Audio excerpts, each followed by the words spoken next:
Dear student, now we study about discovery of neutron. Neutron की खोज के बारे में अध्ययन करेंगे। सबसे पहले हम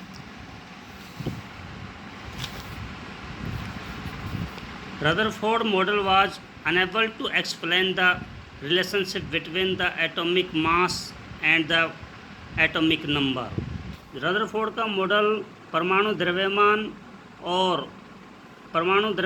और परमाणु संख्या के बीच में संबंध बताने में असफल रहे। According to the Rutherford model, the mass of helium atom should be double that of a hydrogen atom.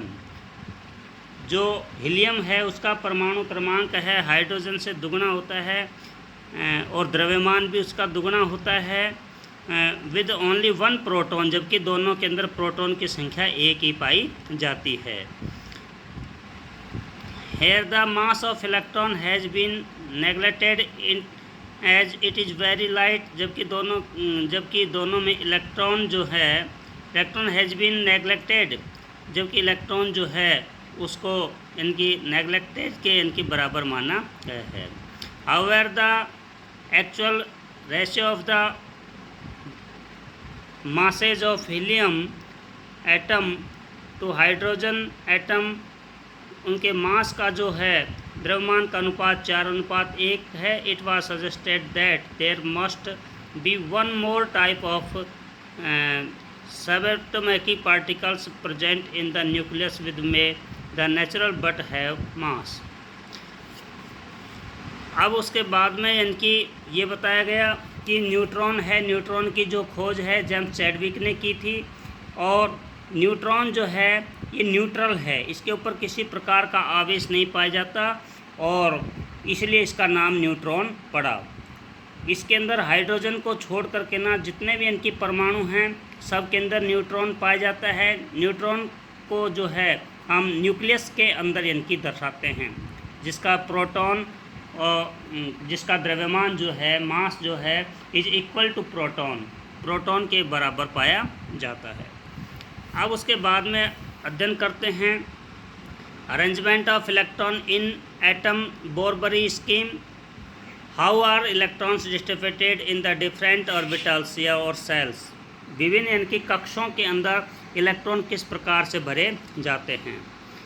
तो अकॉर्डिंग इनकी अपन ये कह सकते हैं कि बोरबरी स्कीम के अनुसार इलेक्ट्रॉन को किस प्रकार से इनकी भरते हैं, तो हम ये कह सकते हैं कि एनी अदर इनकी ऑर्बिट्स और सेल्स उसमें अधिकतम इलेक्ट्रॉन की संख्या जो है वो 2n² फॉर्मूले के द्वारा प्रदर्शित की जाती है।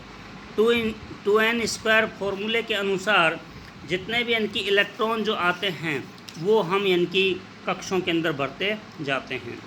जैसे पहला जो इनकी कक्ष होता है उसको 2n का मतलब इनकी हो गया, अपन ये कह सकते हैं कि नंबर संख्या से दर्शाते हैं।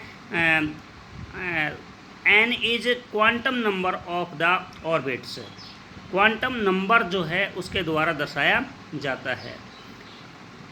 तो जैसे मान लेते हैं कि फर्स्ट क्वांटम संख्या के लिए दर्शाते हैं, तो फर्स्ट के लिए क्या हो जाएगा, फर्स्ट को k के द्वारा प्रदर्शित करते हैं। और इसमें इलेक्ट्रॉन कैसे बढ़ते हैं, तो 2n² फॉर्म में 2 और n का मतलब इनकी पहला इनकी अपन क्वांटम नंबर ले रहे हैं n1², तो बराबर कितना आ गए, 2 आ गए। दूसरा करते हैं, दूसरे को l से दर्शाते हैं कोस को, और उसमें इनकी 2² क्योंकि दूसरा क्वांटम नंबर ले रहे हैं, n की जगह रख देंगे जो भी क्वांटम नंबर लेते हैं। ऐसे 3 की जगह 3 कर देंगे तो 2, 8, 18 ये इनकी इलेक्ट्रॉन जो हैं भरते चले जाते हैं। 32 ऐसे इलेक्ट्रॉन भरते चले जाते हैं। बट इनकी कहता है कि किसी भी इनकी कक्ष में अधिकतम इनकी इलेक्ट्रॉन की संख्या जो है 2n² फॉर्मूले के अनुसार ही भरी जाती है। अब इसमें ये भी इनकी ध्यान देने की बात है कि इलेक्ट्रॉन जो होते हैं वो इनकी जब पहला जो कोष जो है पूर्ण रूप से भर जाता है तो ही अगला कोष जो है वो उसमें इलेक्ट्रॉन जाता है। Then the then write the number or donating the number of electrons is various cells starting with the lowest.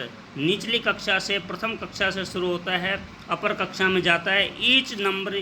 each numeral is the separated from the other of the comma.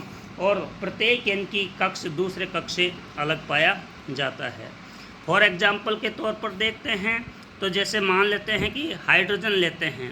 Hydrogen 1 number पर आता है, तो इसके अंदर ये nucleus है, ये पहला n की कक्ष है, 1 इलेक्ट्रॉन है तो 1 इलेक्ट्रॉन इसमें भर जाएगा. इसी प्रकार से हीलियम, लिथियम 3 नंबर पर आता है, तो पहले में कितने गए, 2n² 4 में से 2 अधिकतम. जब पूर्ण रूप से भर जाता है 2n² 4 में, तो फिर अगले कक्ष के अंदर, अगले ऑर्बिट सेल के अंदर इलेक्ट्रॉन जो है फिलअप कर दिए जाते हैं. तो 2 1 हो गया. अब बेरिलियम में इनकी 4 हो गया, तो 2. ऐसे ये दूसरा जो इनकी ऑर्बिट्स है उसमें 8 इलेक्ट्रॉन जा सकते हैं अधिकतम. इसलिए अपन इनकी जब तक ये 8 इलेक्ट्रॉन पूरे नहीं हो जाते इस कक्ष में दूसरे में, हम इसमें इलेक्ट्रॉन भरते चले जाते हैं. जब 8 इलेक्ट्रॉन पूर्ण रूप से इनकी भर गए, तो फिर तीसरा इनकी कोष जो है वो शुरू हो जाएगा. तो उसके अंदर अपन जैसे मान लो सोडियम 11 नंबर पर आता है, पहले में 2 गए, दूसरे में 8 गए. अब दूसरा जब 8 भर गए तो ये स्थायी हो गया. जब इनकी ये स्थायी हो जाता है, भर जाते हैं पूरे इलेक्ट्रॉन, तो ही अगले कोष में इलेक्ट्रॉन, अगले ऑर्बिट्स में इलेक्ट्रॉन जाते हैं. तो 1 इलेक्ट्रॉन बचा, वो चला गया इसमें तीसरे के अंदर. ऐसे तीसरे के अंदर इनके इलेक्ट्रॉन भरते जाएंगे. जब ये पूर्ण रूप से भर जाएगा तो फिर अगले में इलेक्ट्रॉन जाते हैं. इस प्रकार से इनका अरेंजमेंट इलेक्ट्रॉनों का होता है एक एटम के अंदर अकॉर्डिंग टू द बोरबरी स्केल.